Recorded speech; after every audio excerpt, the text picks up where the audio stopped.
কিছু শহর থাকে যাদের অলিগলিতে গল্প জমে থাকে, যেখানে সময় একটু আস্তে হাঁটে আর নদীর হাওয়া মনকে হালকা করে দেয়।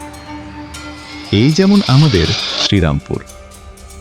গঙ্গার পাড়ে রায়ঘাটের সেই মিষ্টি বিকেলটা, কিংবা রাস্তার ধারের ওই চেনা মুড়ি মাখার দোকানটা, যেখানে শুধু খাবার নয়, বিকেলের আড্ডা আর রাশি রাশি গল্প বিক্রি হয়।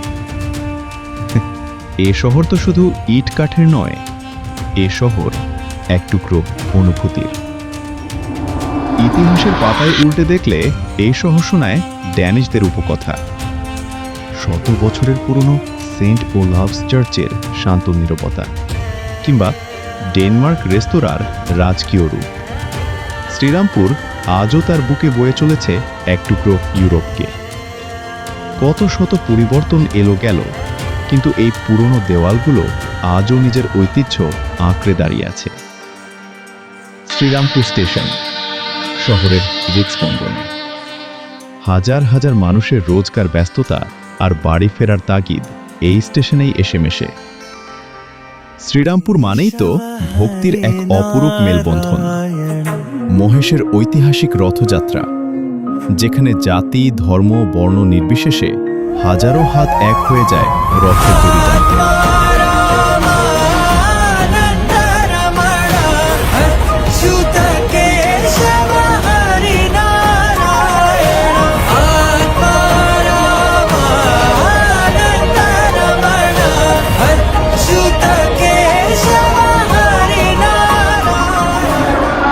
শ্রীরামপুর মানেই এক গভীর বিশ্বাস, এক অদ্ভুত টান। এ শহরের মাটিতেই বাস করে শিল্প। প্রতিমা শিল্পীদের হাতের ছোঁয়ায় যখন একতাল কাদা মাটিতে প্রাণ জেগে ওঠে, তখন মনে হয় সৃষ্টি তো একেই বলে। আর শিল্পের সাথে যার জুড়ি মেলা ভার, তা হল ভালোবাসা। মহেশচন্দ্র দত্তের দোকানের সেই ঐতিহ্যবাহী মিষ্টি না খেলে কি আর শ্রীরামপুর ভ্রমণ পুরো হয়?